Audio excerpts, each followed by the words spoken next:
भागवत गीता के अध्याय 2 में गीता का सार बताया गया है। संजय कहते हैं, करुणा से व्यक्त शोकयुक्त अश्रुप्रहित नेत्रों वाले अर्जुन को देखकर मधुसूदन कृष्ण ने ये शब्द कहे, हे अर्जुन, तुम्हारे मन में यह मोह आया कैसे? यह उस मनुष्य के लिए तनिक भी अनुकूल नहीं है जो जीवन के मूल्य को जानता हो। इससे उच्च लोक की नहीं अपितु अपयश की प्राप्ति होती है।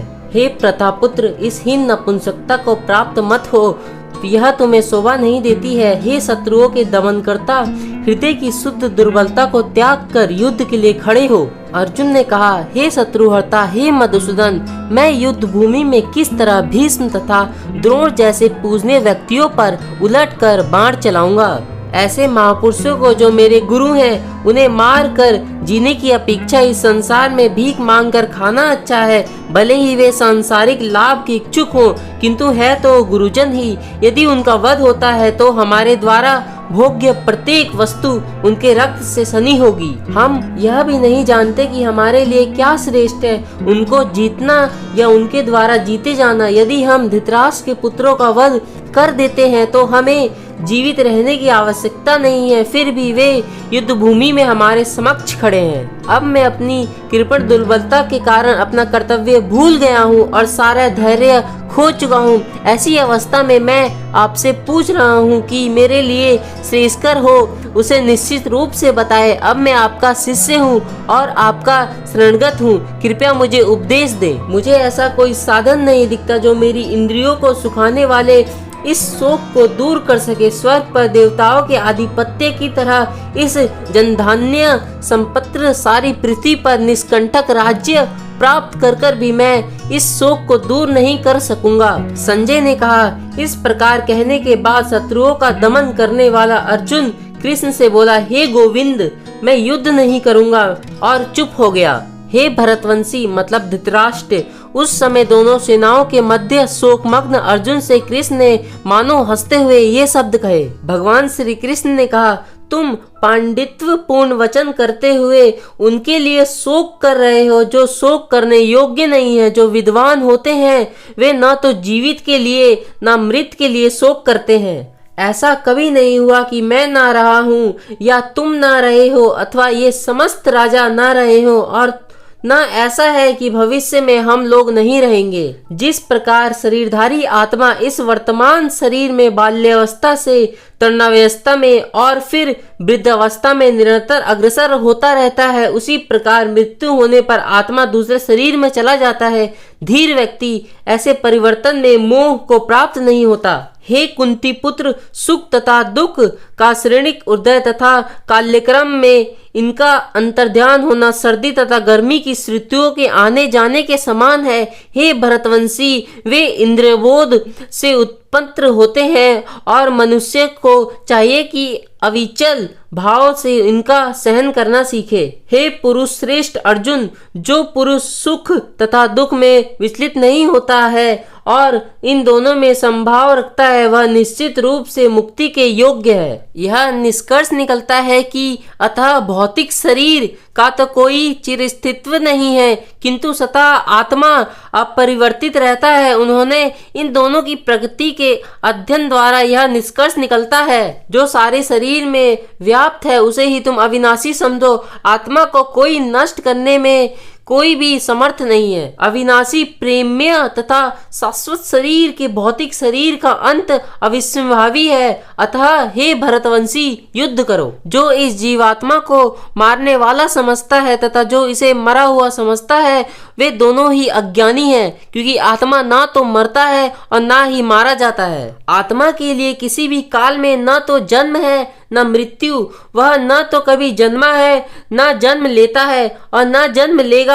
वह अजन्मा है, नित्य शाश्वत तथा पुरातन है। शरीर के मारे जाने पर वह मारा नहीं जाता। हे पार्थ, जो व्यक्ति यह जानता है कि आत्मा अविनाशी, अजन्मा तथा अव्यय है, वह भला किसी को कैसे मार सकता है या मरवा सकता है। जिस प्रकार मनुष्य पुराने वस्त्र को त्याग कर नए वस्त्र धारण करता है, उसी प्रकार आत्मा पुराने तथा व्यर्थ के शरीरों को त्याग कर नवीन भौतिक शरीर धारण करता है। यह आत्मा ना तो कभी किसी शास्त्र द्वारा खंड खंड किया जा सकता है, ना अग्नि द्वारा जलाया जा सकता है, ना जल द्वारा भिगोया या वायु द्वारा सुखाया जा सकता है। यह आत्मा अखंडित तथा अदूलनशील है। इसे ना तो जलाया जा सकता है, ना ही सुखाया जा सकता है। यह शाश्वत, सर्वव्यापी, अधिकारी, स्थिर तथा सदैव एक सा रहने वाला है। यह आत्मा अव्यक्त, अकल्पनीय तथा अपरिवर्तनीय कहा जाता है।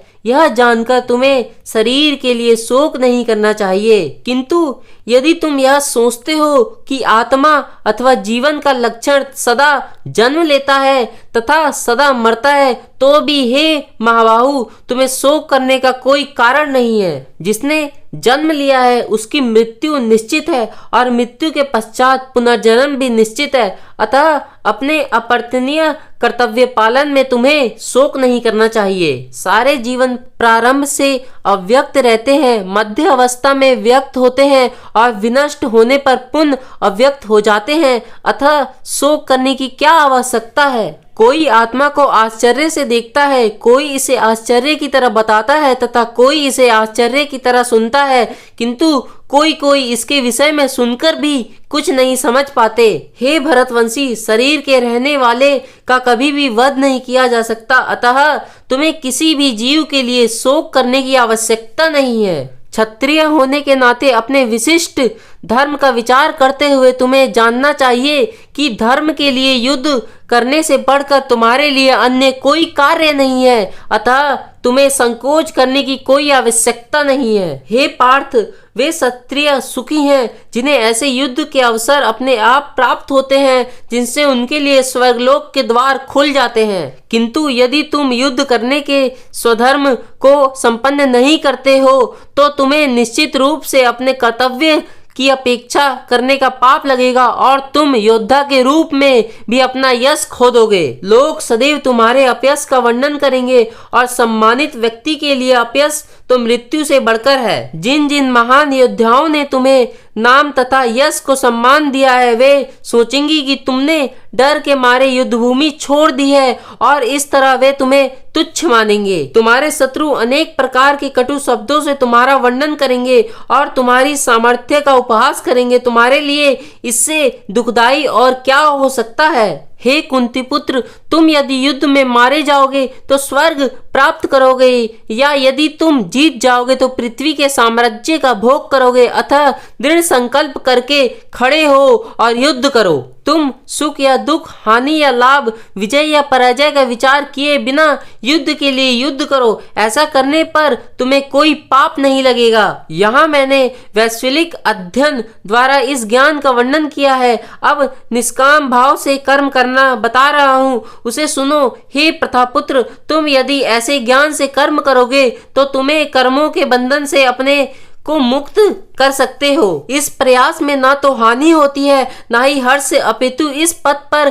की गई अल्प प्रगति भी महान भय से रक्षा कर सकती है। जो इस मार्ग पर चलते हैं वे प्रयोजन में दृढ़ रहते हैं और उनका लक्ष्य भी एक होता है। हे कुंती नंदन, जो दृढ़ प्रतिज्ञ नहीं रहते उनकी वृद्धि अनेक शाखाओं में विविक्त रहती है। अल्पज्ञानी मनुष्य वेदों के उन अलंकारिक शब्दों के प्रति अत्यधिक आसक्त रहते हैं जो स्वर्ग की प्राप्ति, अच्छे जन्म, शक्ति इत्यादि के लिए विविध सकाम कर्म करने की संतुष्टि करते हैं। इंद्रिय तृप्ति तथा ऐश्वर्यमय जीवन की अभिलाषा के कारण वे कहते हैं कि इनसे बढ़कर और कुछ भी नहीं। जो लोग इंद्रिय भोग तथा भौतिक ऐश्वर्य के प्रति अत्यधिक आसक्त होने से ऐसी वस्तुओं से मोहग्रस्त हो जाते हैं, उनके मनों में भगवान के प्रति भक्ति का दृढ़ निश्चय नहीं होता। वेदों में मुख्यतः प्रकृति के तीनों गुणों का वर्णन है। हे अर्जुन, इन तीनों गुणों से ऊपर उठो। समस्त दैत्यों तथा लाभ तथा सुरक्षा की सारी चिंताओं से मुक्त होकर आत्म पराजय बनो। एक छोटे से कूप का सारा कार्य एक विशाल जलाशय से तुरंत पूरा हो जाता है। इसी प्रकार वेदों के अत्यधिक तात्पर्य जानने वाले को इसके सारे प्रयोजन सिद्ध हो जाते हैं। तुम्हें अपना कर्म कर्तव्य करने का अधिकार है, किंतु कर्म के फलों के तुम अधिकारी नहीं हो।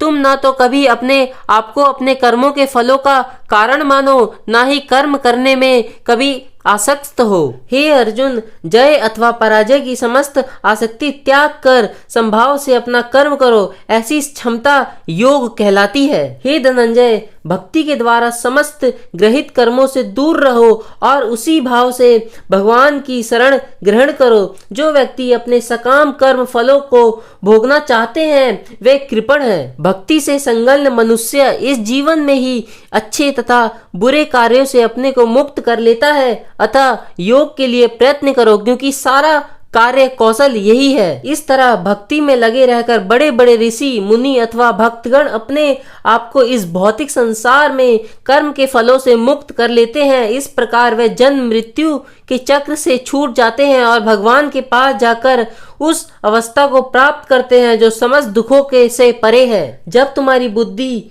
मोह रूपी सदन वन को पार कर जाएगी तो तुम सुने हुए तथा सुनने योग्य सब के प्रति अन्य मनक हो जाओगे। जब तुम्हारा मन वेदों की अलंकारमयी भाषा से विचलित न हो और वह आत्म संरक्षण की समाधि में स्थिर हो जाए, तब तुम्हें दिव्य चेतना प्राप्त हो जाएगी। अर्जुन बोलते हैं, हे कृष्ण, अध्यात्म में लीन चेतना वाले व्यक्ति कि क्या लक्षण है, वह कैसे बोलता है तथा उसकी भाषा क्या है, वह किस तरह बैठता और चलता है। श्री भगवान ने कहा, हे पार्थ, जब मनुष्य मनोधर्म से उत्पन्न होने वाली इंद्र तृप्ति की समस्त कामनाओं का परित्याग कर देता है और जब इस तरह से विशुद्ध हुआ उसका मन आत्मा में संतोष प्राप्त कर लेता है, तो वह विशुद्ध दिव्य चेतना को प्राप्त कर लेता है। जो तरह पापों के होने पर भी मन में विचलित नहीं होता अथवा सुख में प्रसन्न नहीं होता और जो आसक्ति भय तथा क्रोध से मुक्त है, वह स्थिर मन वाला मुनि कहलाता है। इस भौतिक जगत में जो व्यक्ति ना तो शुभ की प्राप्ति से हर्षित होता है और ना अशुभ की प्राप्ति होने पर उसे घृणा करता है, वह पूर्ण ज्ञान में स्थिर होता है। जिस प्रकार कछुआ अपने अंगों को संकुचित कर कर खोल के भीतर कर लेता है, उसी तरह जो मनुष्य अपनी इंद्रियों को इंद्रिय विषयों में खींच लेता है, वह पूर्ण चेतना में दृढ़तापूर्वक स्थिर होता है। देहधारी जीव इंद्रिय भोग से भले ही निवृत्त हो जाए, पर उसमें इंद्रिय भोगों की इच्छा बनी रहती है, लेकिन उत्तम रस के अनुभव होने से ऐसे कार्य को बंद करने पर वह भक्ति में स्थिर हो जाता है। हे अर्जुन, इंद्रियां इतनी प्रबल तथा वेगवान है कि वे उस विवेकी पुरुष के मन को भी बलपूर्वक हर लेती हैं जो उन्हें वश में करने का प्रयत्न करता है। जो इंद्रियों को पूर्णतः वश में रखते हुए इंद्रिया संयमन करता है वो और अपनी चेतना को मुझ में स्थिर कर देता है, वह मनुष्य स्थिर बुद्धि कहलाता है।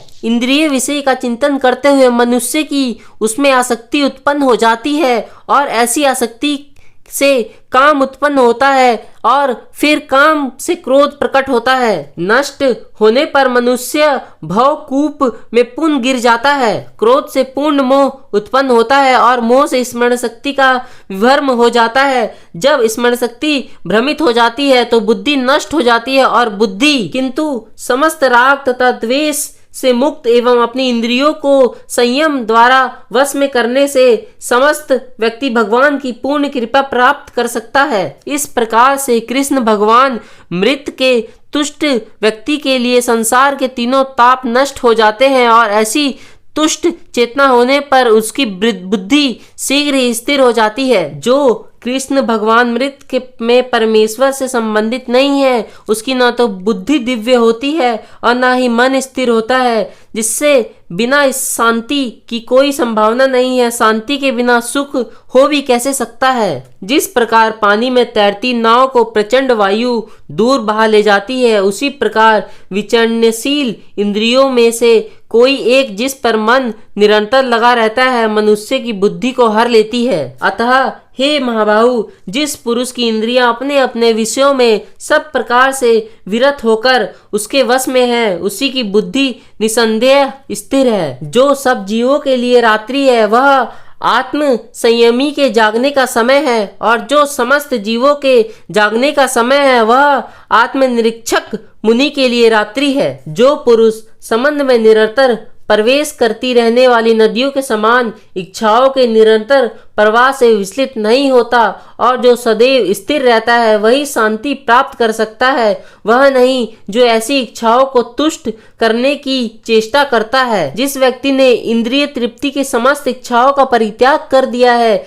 जो इच्छाओं में रहित रहता है और जिसने सारी ममता त्याग दी है तथा अहंकार से रहित है, वही वास्तविक शांति को प्राप्त कर सकता है। यह आध्यात्मिक तथा ईश्वरीय जीवन का पथ है जिसे प्राप्त करके मनुष्य मोहित नहीं होता। यदि कोई जीवन के अंतिम समय में भी इस तरह स्थित है तो वह भगवद्धाम में प्रवेश कर सकता है।